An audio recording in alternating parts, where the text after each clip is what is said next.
এটা হলো আমাদের বর্তমান পরিস্থিতি। দেখেন এখান দিয়ে সম্পূর্ণ বস্তা একবারে নদীতে চলে গেছে, আবার এখান দিয়ে সম্পূর্ণ বস্তা একবারে নদীতে চলে গেছে।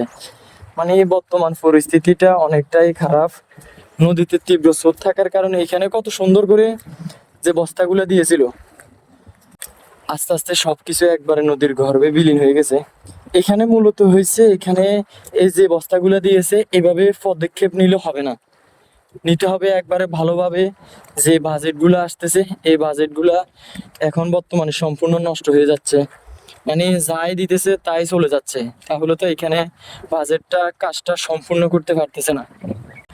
কত দূর ছিল নদী আর এখান কত কাছে চলে আসছে। পুরানো বস্তাগুলো মনে হয় নাই, নদীর গর্ভে একবারে বিলীন হয়ে গেছে। কিছুদিন আগে আপনাদেরকে আমি আরেকটা ভিডিও দিয়েছিলাম, কত সুন্দর করে এখানে পুরানো বস্তাগুলা দেখা গেছিল। আর এখন বর্তমানে পুরানো বস্তাগুলো নাই, তীব্র স্রোত থাকার কারণে বস্তাগুলো নদীর গর্ভে হারিয়ে গেছে। আমি যদি আরেকটু সামনে গিয়ে আপনাদেরকে দেখাই তাহলে বুঝতে পারবেন। এখান দিয়ে সম্পূর্ণ বস্তা চলে যাইতেছে আস্তে আস্তে, মানে বস্তা থাকবে না, বর্তমান পরিস্থিতি থাকবে না।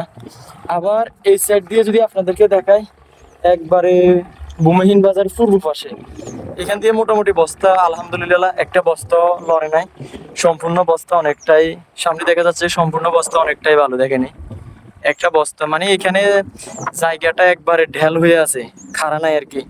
আর এদিক দিয়ে বর্তমান ভূমিহীন বাজারের পাশ দিয়ে পূর্ব দক্ষিণ পাশ দিয়ে বর্তমান পরিস্থিতি দেখেন একবারে খুব খারাপ অবস্থা, মানে আস্তে আস্তে সবকিছু নদীর গর্ভে বিলীন হয়ে যাচ্ছে।